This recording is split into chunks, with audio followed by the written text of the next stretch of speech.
Former Army Sergeant Evan Buetow, who was team leader for Sergeant Bo Bergdahl. He was there the night Bergdahl mysteriously disappeared in Afghanistan. There are accounts from soldiers, including Sergeant Buetow, that attacks on U.S. troops in Paktika became more accurate following Bergdahl's capture. I asked Sergeant Buetow, was he concerned that Bergdahl voluntarily or under duress was giving information to the enemy? We were incredibly worried about that.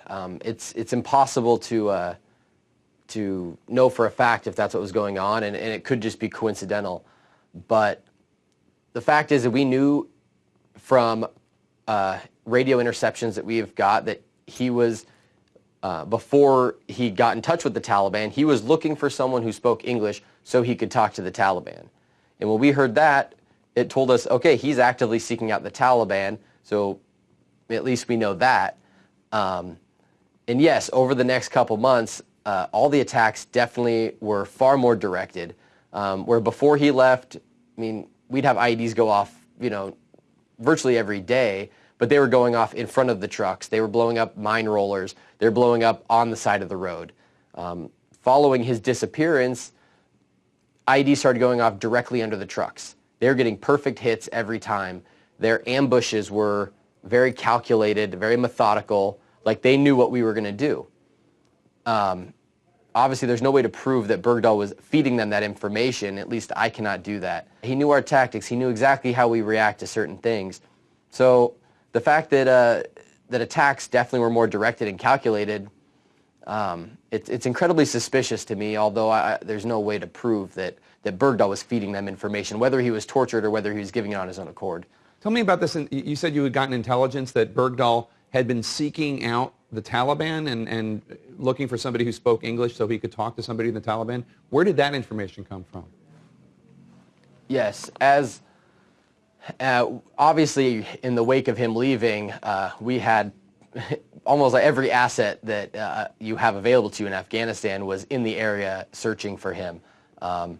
There is equipment that they can listen into radio communications, cell phone communications between people, and there was teams monitoring that chatter. I was standing right next to the radio when they heard that there's an American in a village called Yayakale, which was about 2 miles from where we were at, and it's a village that has a very, very large presence of Taliban. That there's the American is in Yayakale. He's looking for someone who speaks English so he can talk to the Taliban. And I heard it straight from the interpreter's lips as he heard it over the radio.